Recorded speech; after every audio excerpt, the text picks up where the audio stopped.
Now, the power of altruism, not just for those on the receiving end, but also how it provides physical and emotional benefits for the giver. Economics correspondent Paul Salmon takes a look, part of our weekly segment, Making Sense, which airs every Thursday on the NewsHour. Now I want you to meet my friend Monkey. Hello. Do you want to say hello?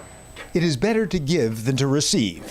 You may have heard it when you were about this age, or even in the past few weeks, when you bought out the entire Christmas list. Look, Monkey has a bowl just like you. Yeah. Oh no, you don't have any treats and neither does Monkey. But better for whom? A behavioral economics experiment has come up with a provocative answer. And I'm going to give them all to you. Psychology professor Elizabeth Dunn designed this test to see if even very young kids could be happier giving than receiving. We worked with kind of the toddler equivalent of gold, namely goldfish crackers. We gave them a bunch of goldfish for themselves, and then we gave them the chance to give some of these goldfish away to a puppet named Monkey. Will you give one to Monkey? No. Yeah? Yeah.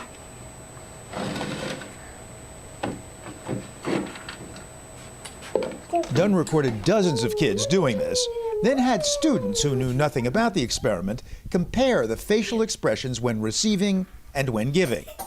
When were the kids happiest? What we see is that the toddlers are happier when they're getting the chance to give the goldfish away as compared to when they're getting the goldfish for themselves. Much happier.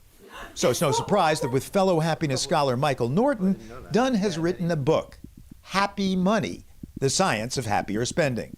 It features 5 key takeaways. Well, if you want to use money to buy happiness, we suggest you should buy experiences, you should buy time, you should make it a treat, you should pay now and consume later, and you should invest in others.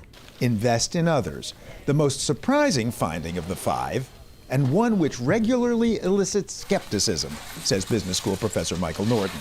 A lot of people, when we talk about the fact that giving makes you happy and you're better off giving than spending your money on yourself, will argue back, first off, that we're crazy, and secondly, that that can't be true because I don't really know what you like, but I definitely know what I like. And so just by definition, I'm better at spending my money on myself and getting happiness than you because I don't know everything about you.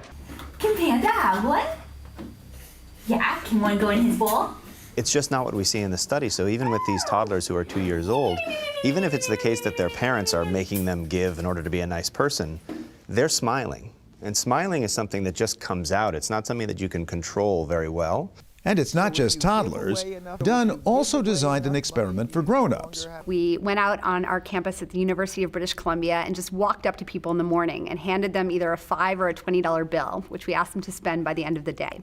Now there was a catch. We told some people they had to spend the money on themselves. We told some people they had to spend the money on somebody else. And what we found was that people who'd been randomly assigned to spend this money on somebody else felt better by the end of the day than people who'd been assigned to spend that same small amount of money on themselves. A small experiment, small money, small number of subjects, and Canadians are unusually nice, eh? So we conducted parallel experiments in Canada, Uganda, South Africa, as well as collecting correlational data from around the world. And what we saw was that in poor and rich countries alike, people felt happier when they had the chance to spend money on others rather than themselves. Best of all, though, is the chance to spend it on others you can actually see.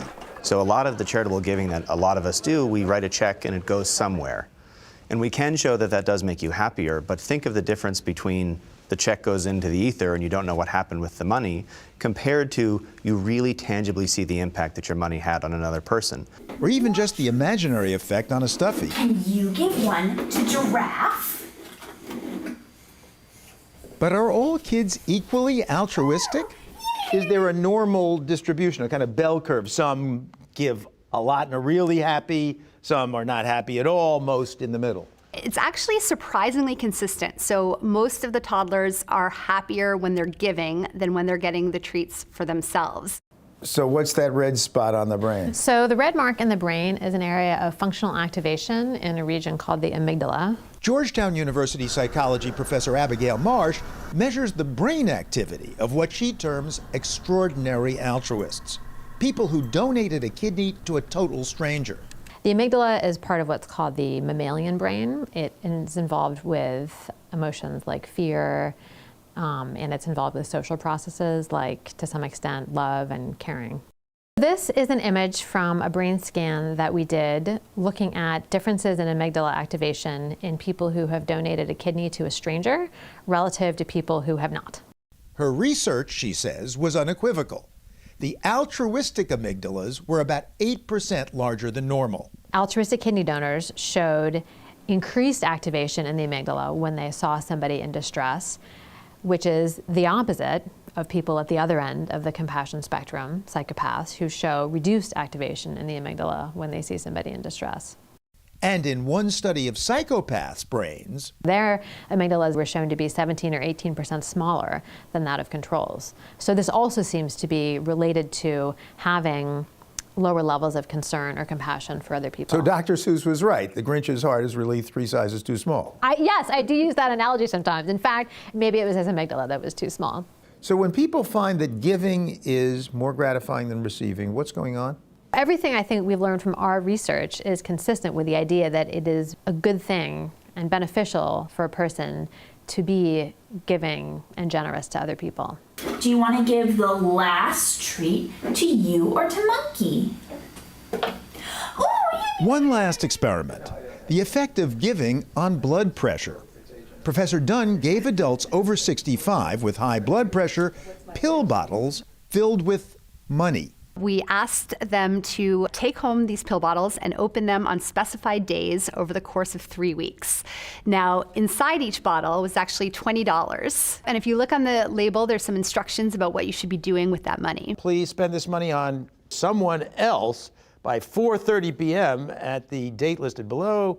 Other people got pill bottles that look very similar, except the instruction is a little bit different. Please spend this money on yourself. So everybody was pretty happy getting pill bottles filled with money. But when we measured their blood pressure, both before and after the study, what we found was that people who got these pill bottles telling them to spend the money on somebody else showed a significant reduction in their blood pressure from the beginning to the end of the study. In contrast, people who got this pill bottle who were told to spend the money on themselves just showed no change from the beginning to the end. Now, Dunn insists we issue this warning. No matter how generous the hypertense among you become after watching this story, please do not give up your blood pressure medication just yet. But if you want a quick ticket to happiness, it seems, whether your stash is in gold or goldfish, give it away. You'll be happy you did. From Washington, D.C. and Boston, this is economics correspondent Paul Salman, happily sharing this news with you, the PBS NewsHour audience.